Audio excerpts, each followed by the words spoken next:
The staff of the Meghalaya Cherra Cements Limited (MCCL), under the banner of the Meghalaya Cherra Cements Employees Union, had met media persons on 16 September 2023 to once again appeal to the state government to fulfill the pending demands that have been placed before it from time to time. Speaking at a press conference held today, the president of the union, Shanlang Dingdo, said that the non-fulfillment of the demands of the workers by the government has impacted their lives to a great extent. Dingdo further informed that the union will once again urge upon the state government to release the pending salary of all workers of the factory, to reopen the cement plant to enable regeneration of employment amongst the existing employees, and also to work out a retirement plan such as the voluntary retirement scheme to enable the staff to enjoy the rights and privileges of the organization, which is one of the oldest amongst its kind in Meghalaya.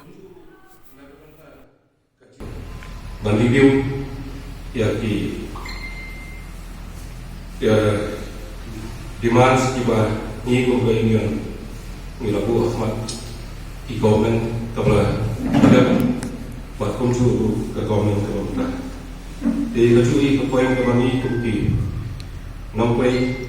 ada kerten job ke Meghalaya Cherra Cements Employees Union nadu Islam arja hakra kada dulu Islam tentang arja apply ni dan kementar ke bawah konsane ke bawah ni labu Ahmad jom sorga kebalik kebabentar unjuk sepanjang baik tadi kita pun kenumpang kono kebalik di sini kita nongtri kebalik tertulok kebalik nongtri jumpa yo tertulok kabelum stable terbaru macam kor ni buat numpang kor kebalik bat kaki ka factory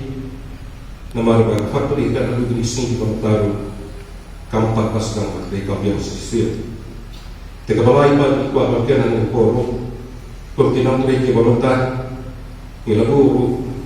yang ngilamat tu, bahkan pimpinan mereka ni dalkam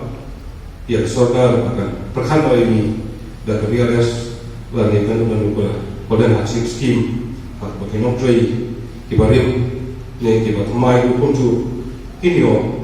bang enjoy yang mereka cuci